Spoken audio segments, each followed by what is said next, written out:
জুলাই মাসের একটা first video, আর এই 5-6 দিনে অনেক ঘটনা ঘটে গেছে। সবথেকে শকিং এবং সবথেকে ডিস্টার্বিং ইনসিডেন্টটা হচ্ছে অবশ্যই দিয়েগো জোটার চলে যাওয়া। মানে সিরিয়াসলি বলছি, আমরা হয়তো কেউই সেই মুহূর্তে নিউজটা শোনার পর বিশ্বাস করতে পারিনি। কেউ হয়তো ভেবেছিলাম এটা ফেক নিউজ, বা এটা যেরকম হয় আর কি অনেক সময় বিভিন্ন পপুলার মানুষদের নিয়ে ফেক খবর ছড়িয়ে যাওয়া, আমরা কেউই বিশ্বাস করতে পারিনি। বাট স্টিল কিছু কিছু ঘটনা এরকম ঘটে যায় পৃথিবীতে, যেটা অবিশ্বাস্য হলেও সেটা বিশ্বাস করতে হয়, কষ্ট বুকে চেপে রেখে বিশ্বাস করতে হয়। যে প্লেয়ারটা এই বছর লিভারপুলের হয়ে 20th প্রিমিয়ার লিগ জিতল, যে প্লেয়ারটা এই বছর নিজের দেশের হয়ে সেকেন্ড নেশনস লিগ জিতল, যে প্লেয়ারটা ভালো ফর্মে ছিল, সামনে একটা দারুণ ফিউচার পড়েছিল, এবং অবশ্যই তার ভাই যে পর্তুগিজ ফুটবলের সেকেন্ড ডিভিশন খেলতো, তাদের এইভাবে চলে যাওয়া এবং অবশ্যই ফুটবলের কোথাও টানেই চলে যাওয়া আমি বলবো। যেহেতু অলরেডি আমরা জানি যে নিউজটা, যে তারা দুজনে আসছিল লিভারপুলের দিকে, এবং লিভারপুলে তাদের স্পেশালি দিয়েগো জোটা ট্রেনিং শুরু হওয়ার কথা ছিল, এবং তার ফ্লাইটে ওঠা যেহেতু নিষেধ ছিল, তাই ফেরি সার্ভিসের মাধ্যমে তার লিভারপুল পৌঁছানোর কথা ছিল, এবং সেই রাস্তাতেই তাদের ভয়াবহ সেই দুর্ঘটনা। এবং তারপর অবশ্যই আমরা দিয়েগো জোটা এবং তার সাথে তার ভাই আন্দ্রে সিলভা দুজনকে হারিয়েছি। সিরিয়াসলি বলছি, এতটা খারাপ খবরের জন্য অন্তত পক্ষে আমরা সেই দিন বা তার আগে পরে কখনোই উপস্থিত ছিলাম না যে এতটা খারাপ খবর আসবে। আর প্রত্যেকেই জানো, যারা অন্তত পক্ষে গত কয়েক বছর ধরে আমার ভিডিও দেখছো, আমি হয়তো ওয়ার্ল্ড ফুটবল নিয়ে সেভাবে কথা বলি না, বাট যখন ইউরোপিয়ান ফুটবলের প্রসঙ্গ আসে, কোথাও পর্তুগাল দেশটা, যাদের অন্তত পক্ষে আমি সমর্থন করি, যখন ইউরোপিয়ান ফুটবলের কথা আসে স্পেশালি সমর্থন করি, তাদের ভালো লাগে, এবং সেই টিমের অন্যতম গুরুত্বপূর্ণ একজন সদস্যের এই ধরনের মর্মান্তিক পরিণতি জাস্ট ভালো লাগছে না। যাই হোক, কিছু ঘটনা থাকে, সেগুলো মেনে নিতে হয়। এটাও সেরকমই অনেকগুলো ঘটনার মধ্যে একটা। আসবো অনেক কটা বিষয় নিয়ে, কারণ যেহেতু অনেক দিন ভিডিও ছিল না, অনেক কটা বিষয় আবারও বলছি আমাদের ইন্ডিয়ান ফুটবলে ঘটেছে। তার মধ্যে গতকালের ঘটনা, যেটা আমরা এখনও অবধি তার উচ্ছ্বাসটা বয়ে নিয়ে যাচ্ছি, এবং আমার মনে হয় যে ওই ধরনের একটা খারাপ ঘটনার পর, একটা খারাপ নিউজের ঠিক তার পরের দিনকে আমরা যে ইনসিডেন্ট কালকে দেখেছি, কোথাও বলবো না যে সেই ঘটনার উপর একটা মলম পড়েছে বা একটা কোথাও ক্ষততে প্রলেপ হয়েছে, বাট কোথাও আমরা আবারও ফুটবল বলে না, ফুটবল আমাদের বেঁচে থাকার একটা বিরাট বড় তাগিদের জায়গা। ওই ধরনের একটা ইনসিডেন্ট, ওই ধরনের একটা নিউজ রিসিভ করার ঠিক পরেই আমরা কালকে যে ম্যাচ দেখেছি, আমরা কালকে যে পারফরমেন্স দেখেছি, এবং আমরা যে অ্যাচিভমেন্ট পেয়েছি through the Indian women's football, সেখানে আবারও আমাদের ভারতীয় ফুটবলে টিকে থাকা, আমাদের ভারতীয় ফুটবলে বেঁচে থাকার যে একটা রসদ, সেটা আমরা পেয়েছি। প্রত্যেকটা বিষয় নিয়ে কথা বলবো। প্রথম বিষয়টা হচ্ছে যে, যেটা একদম জুলাই মাসের খুব প্রথমেই ঘটে গেছিলো, একদম প্রথম 2-1 দিনের মধ্যে যার আপডেট ক্লিয়ার হয়ে গেছিলো সবার কাছে, সেটা হচ্ছে Manuel Marcos Roca Indian national টিমের কোচের পদ থেকে সরে দাঁড়িয়েছেন, বা তার সাথে মিউচুয়ালি কন্ট্রাক্ট টার্মিনেট করা হয়েছে, বা তাকে অল ইন্ডিয়া ফুটবল ফেডারেশন ছাঁটাই করেছে। What ever the reason is, আমাদের ন্যাশনাল টিমের হেড কোচের পজিশনটা ফাঁকা রয়েছে, এবং তার জন্য অলরেডি আইএফএফ এর তরফ থেকে অ্যাডভার্টাইজমেন্ট দেওয়া হয়েছে যে আমরা নতুন কোচ নেবো। এটা নিয়ে একটা আমি ডিটেল ভিডিও বানাবো, যে বেশ কিছু নাম উঠে এসেছে, পোটেন্সিয়াল নাম রয়েছে 1-2-3 কিছু নাম একদম টপ কন্টেন্ডার হিসেবে উঠেছে, এবং অবশ্যই তাদের মধ্যে কেউ যদি ভারতীয় দলের কোচ হয়, তাহলে আমাদের এক্সপেকটেশন কী কী থাকবে, ভালো কী কী হয়ে যাবে হঠাৎ করে আমি একদমই বলবো না, কী কী এক্সপেকটেশন থাকবে একজন ভারতীয় ফুটবল ফ্যান হিসাবে, সেই সব নিয়ে কথা বলবো। বাট ম্যানুয়েল রোকার চলে যাওয়াটা আমার মনে হয় যে কোথাও তৈরি হয়েই ছিল। অনেকদিন ধরে সেই বিষয় নিয়ে আমরা প্রায় প্রত্যেকেই কথা বলেছি যে ম্যানুয়েল মার্কোস রোকা, তিনি সম্ভবত এই কোয়ালিফিকেশনস রাউন্ডের এই ধরনের খারাপ রেজাল্ট নিয়েই তিনি সরে যাবেন, এবং সেটাই হয়েছে। যাই হোক, সব তরফ থেকে বিচার করলে যে এটা ঠিকই আছে আমি বলবো। এমন কেউ আসুক যে তিনি শুধুমাত্র ন্যাশনাল টিমের জন্য ডেডিকেটেড ওয়েতে কাজ করবেন, আনবায়াসড অবস্থাতে তিনি টিম সিলেকশন করবেন, আনবায়াসড সিচুয়েশন থেকে তিনি টিমের ফার্স্ট 11 সাজাবেন, এবং অবশ্যই যে প্লেয়াররা ন্যাশনাল টিমের যোগ্য দাবিদার নয় টিমে থাকার, তাদেরকে বাদ দিয়ে তিনি নতুনভাবে টিম সাজাবেন। আরও অনেক কিছু আমাদের দাবি দেওয়া রয়েছে, এক্সপেকটেশন রয়েছে, পুরো একটা সেপারেট ভিডিও বানিয়ে সেই নিয়ে কথা বলবো। নাম্বার 2 যেটা হয়েছে, সেটা একটা বিরাট বড় ইনসিডেন্ট আমাদের ইন্ডিয়ান স্পোর্টস এনভায়রনমেন্টে ঘটেছে, সেটা হচ্ছে নতুন একটা স্পোর্টস পলিসি লঞ্চ হয়েছে সরকারের তরফ থেকে, যার ফলে যাদের কাছে ওসিআই কার্ড রয়েছে এবং যারা ইন্ডিয়ান অরিজিনাল প্লেয়ার্স রয়েছে বিভিন্ন ফিল্ডে, তারা কিন্তু ভারতকে রিপ্রেজেন্ট করতে পারবে থ্রু সাম অফিসিয়াল প্রসিজিওর। এবার এই বিল যখন ফাইনালি পাস হয়ে আসবে, এটা কনস্টিটিউশনে যখন উঠে যাবে, আশা করা যায় যে তখন আমাদের এখানে আমাদের যে এতদিনের দাবি ছিল পিআইও এবং ওসিআই প্লেয়ারদেরকে ন্যাশনাল টিমে ঢুকিয়ে নেওয়া, সেটা আমার মনে হয় যে পরিষ্কারভাবে তৈরি হয়ে যাবে তার রাস্তা। কিন্তু তার আগে অনেকটা পথ বাকি রয়েছে সেই পুরো প্রসেসকে ক্লিয়ার করতে, দিনের আলো দেখতে, এই স্বপ্নটার দিনের আলো দেখতে অনেকটা রাস্তা বাকি রয়েছে। এবং সেটা হওয়ার পর, সেটা 2 বছর 5 বছর যত বছর পরেই হোক না কেন, সেটা হওয়ার পর আমরা বলতে পারবো যে আমরা কিছু কোয়ালিটি প্লেয়ারকে ইন্ডিয়ান ন্যাশনাল টিমে ঢুকতে দেখতে পাবো, এবং যাদের হাত ধরে মোটামুটি আমরা এশিয়ান ফুটবলে একটা ভালো কিছু করতে পারবো। এই সাপ থেকে বেরিয়ে আমাদের দাদাগিরিটা আরও একটু বড় জায়গায় করতে হবে, যার জন্য আমাদের এই পিআইও এবং ওসিআই যে প্লেয়াররা রয়েছে তাদের ন্যাশনাল টিমে দরকার। দীর্ঘদিন ধরে এটা নিয়ে কথা বলছি। নেক্সট যে বিষয়টা, সেটা আরও একটা খুব ইন্টারেস্টিং বিষয়, সেটা হচ্ছে যারা সাফ কান্ট্রির প্লেয়ার রয়েছে, মানে শ্রীলঙ্কা, বাংলাদেশ, পাকিস্তান, নেপাল, ভুটান, মালদ্বীপস, এই যারা সাফ কান্ট্রি প্লেয়ার রয়েছে, সেই প্লেয়াররা যখন ইন্ডিয়ান ফুটবলে খেলতে আসবে, তাদেরকে ফরেনার প্লেয়ার হিসেবে ধরে নেওয়া হবে না, তাদেরকে সাফ প্লেয়ার হিসেবে ধরা হবে এবং তারা ডোমেস্টিক প্লেয়ারের মতোই ট্রিটমেন্ট পাবে। বাট এখানে একটা ছোট্ট ফারাক রয়েছে, তাদেরকে ডোমেস্টিক মানে তাদের নামের পাশে ভারত দেখানো হবে না, তাদের নামের পাশে তাদের দেশ এবং সাফ কোটা হিসেবে দেখানো হবে।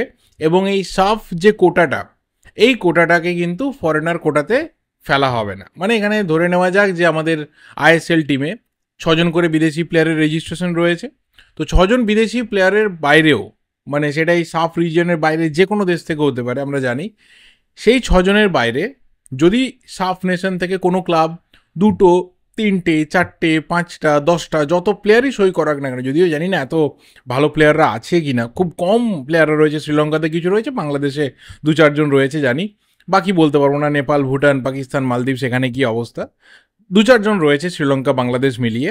তারা যদি আসে কোনো ক্লাবে, তাহলে তারা কিন্তু ফরেনার হিসেবে গণ্য হবে না, তারা সাফ কান্ট্রি প্লেয়ার হিসেবে গণ্য হবে এবং তারা প্রায় ডোমেস্টিক প্লেয়ারদের মতোই ট্রিটমেন্ট পাবে।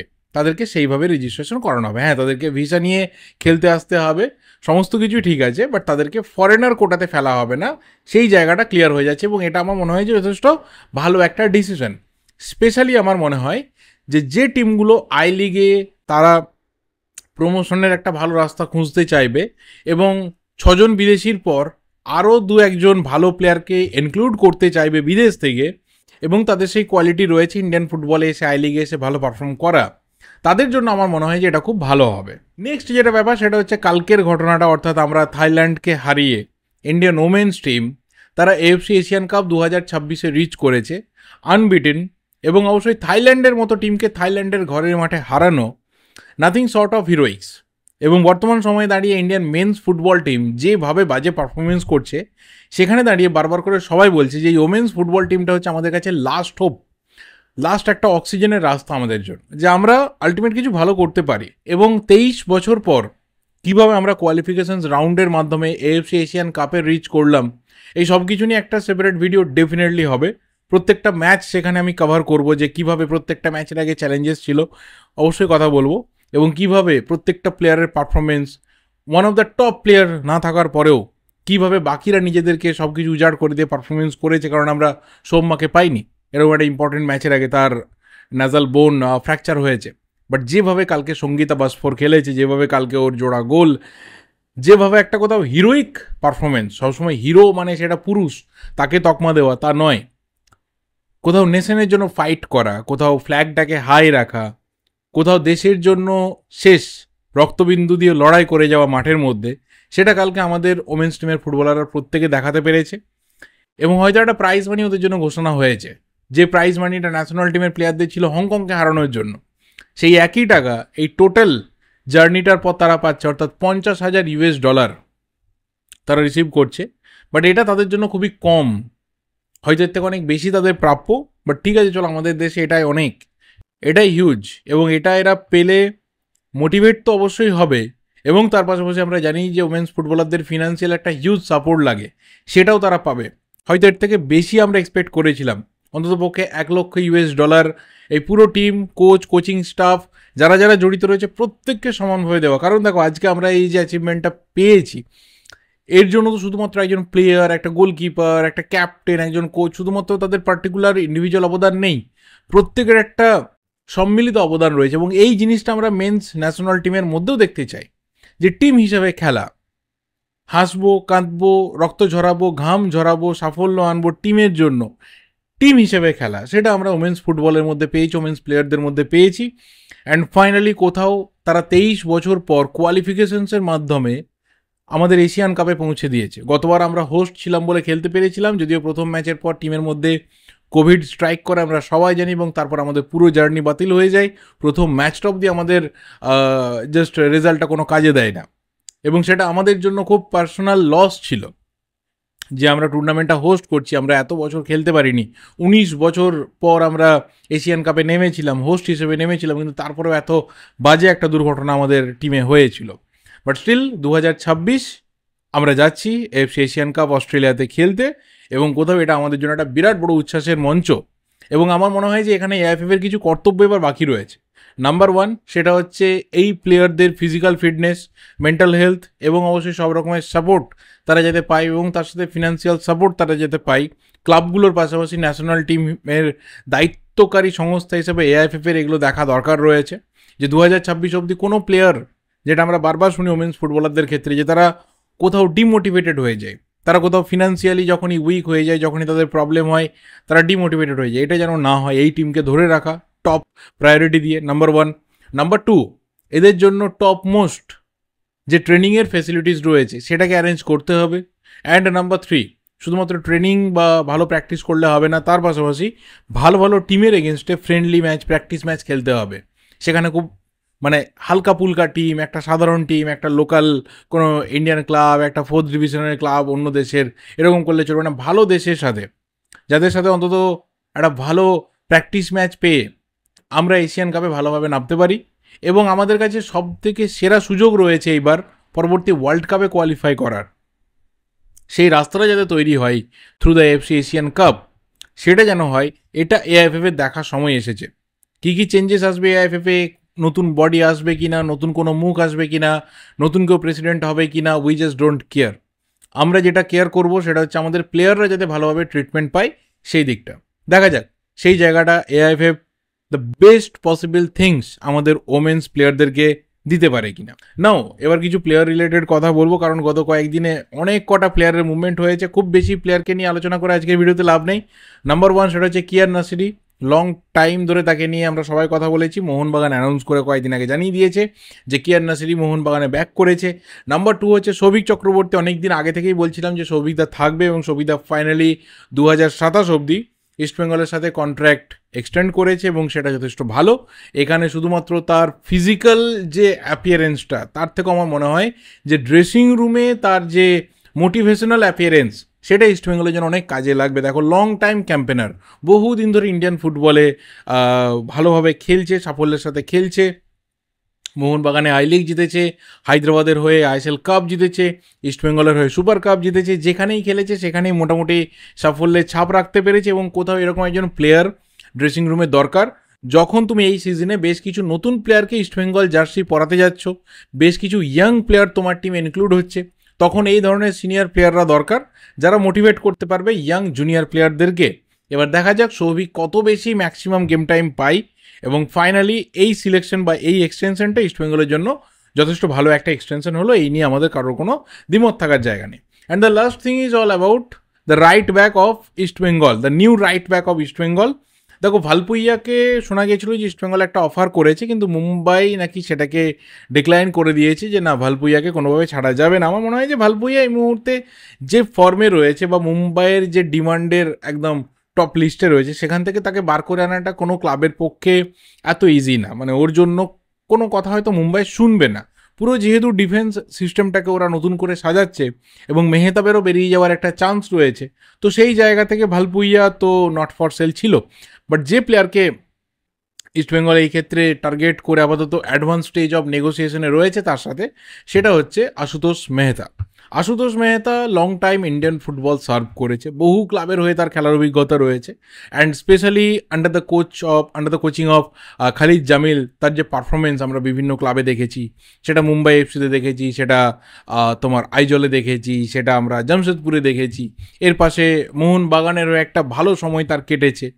অ্যান্ড অবভিয়াসলি আশুতোষ মেহতা এমন একজন প্লেয়ার যার হঠাৎ করে ব্যানটা বা হঠাৎ করে ফুটবল থেকে অফ হয়ে যাওয়াটা আমার মনে হয় যে তার যেমন ক্ষতি করেছিল, আমাদের মতো যারা আশুতোষ মেহতার পারফরমেন্স দেখতে পছন্দ করতো।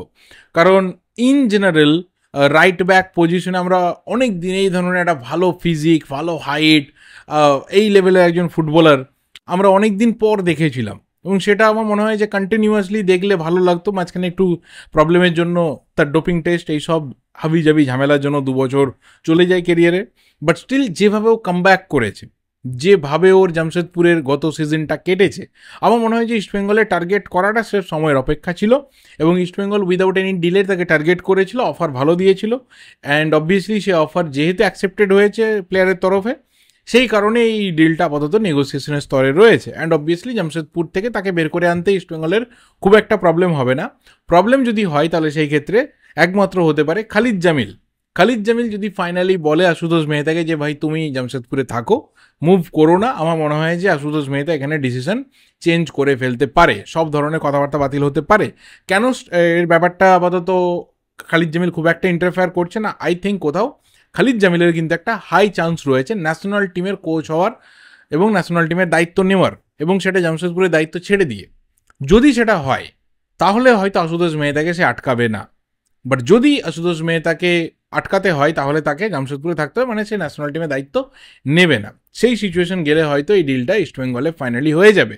এবং যেহেতু আমরা জানি যে এমআরএ বহু কিছু নিয়ে একটা জটলা রয়েছে, সেই কারণে পুরো বিষয়টাও কিছুটা থেমে রয়েছে। তো সেটাও একটা রিজন হতে পারে যে কোথাও আশুতোষ মেহতাকে নিয়ে ইস্টবেঙ্গল সিরিয়াস তো বটে, কোথাও একটা ভালো স্টেজ অফ নেগোসিয়েশনে রয়েছে তো ঠিক কথা, বাট এক্ষুনি সই করিয়ে নিতে হবে, কালকেই তুলে নিতে হবে, এরকম একটা আর্জেন্সি নেই। সেই ক্ষেত্রে আশুতোষ মেহতা না হলে আই লিগে যে প্লেয়ার আরও টার্গেটেড রয়েছে তাদের দিকে ফোকাস করবে। বাট আশুতোষের ব্যাপারটা আমার মনে হয় যে ফাইনালি যদি ডিপেন্ড করে থাকে তাহলে সেটা শুধুমাত্র খালিদ জামিলের ওপর ডিপেন্ড করছে। নাও দ্য লাস্ট থিং, যেটাতে এই ভিডিওটা একদম শেষ করবো, একদম কনক্লুড করবো, সেটা হচ্ছে যে ডুরান্ট কাপে মোহনবাগান নামছে। মোহনবাগান মাঝখানে ডুরান্ট নাও খেলতে পারে এই ধরনের আভাস উঠে আসছিল, বাট খেললেও এই ক্ষেত্রে কিন্তু রিজার্ভ টিম, জুনিয়র টিম তারাই খেলবে। যদি টপ লেভেল অবধি রিচ করতে পারে, সাপোজ ধরো সেমিফাইনাল রিচ করতে পারে, তাহলে আমার মনে হয় যে সেক্ষেত্রে সিনিয়র টিম নামলেও নামতে পারে। বাট যেটা মেন টার্গেট রয়েছে সেটা হচ্ছে ডুরান্ট কাপে জুনিয়র প্লেয়ারদেরকে এক্সপোজার দেওয়া। আমার মনে হয় যে সেটা একটা ভালো ডিসিশন। মোহনবাগান সিনিয়র টিম তারা সরাসরি সুপার কাপ বা ফেডারেশন কাপে নামতে চলেছে, মানে ফেডারেশন কাপ নাম নিয়ে ফিল্ডে তো ফেডে কাপ, না হলে তো সুপার কাপই থাকবে, সেখানে একদম সিনিয়র টিম ফুল টিম নামতে চলেছে। অ্যান্ড স্পেশালি সেটাকে চ্যালেঞ্জ করা, ট্রফি জেতা, যাতে এএফসি কম্পিটিশনের একটা স্লট আগাম বুক হয়ে থাকে, এবং তার পাশাপাশি এফসি চ্যাম্পিয়ন্স লিগ 2 এরও একটা প্রিপারেশন সেই সময়ে শুরু হয়ে যাবে এই মোহনবাগানের। সেই ক্ষেত্রে মোহনবাগান কিন্তু প্ল্যানিংয়ে রয়েছে। আর East Bengal, Mohammedan sporting, North East, এরা তো বলেই ছিল আমরা তোমার ডুরান্ট কাপ খেলবো, তো সেরকম ডুরান্ট কাপ খেলছে। ডুরান্টের একটা আনঅফিসিয়াল ফিক্সচার চারদিকে ঘুরে বেড়াচ্ছে, এখনও কিছু টিম ইনক্লুড হতে পারে শেষ মুহূর্তে, যদিও সেটা হওয়ার চান্স কম। আমার মনে হয় যে পুরো বিষয়টা এই মুহূর্তে চূড়ান্ত হয়ে গেছে। যাই হোক, আমি এখনও ফিক্সচারটা হাতে পাইনি, যেটা মেন ফিক্সচার, পেলে সেটা নিয়ে আমি ডিটেলসে কথা বলতে পারবো। যেটা এসেছে সেটা মোটামুটি মেন, কিন্তু এখনও অবধি চেঞ্জ হওয়ার যেহেতু সম্ভাবনা রয়েছে, তাই সেটাকে নিয়ে আমি আর ডিটেলসে কিছু কথা বলছি না। নাও ভিডিওটা এই অবধি, ভালো লাগলে লাইক করো, শেয়ার করো, যা যা ওপিনিয়ন রয়েছে রিগার্ডিং অল দিস থিংস অবশ্যই কমেন্ট করে জানাতে থাকো। ভিডিওটা ভালো লাগলে দেখা হবে পরের ভিডিওতে। Till then subscribe the channel. Thank you, goodbye and good night.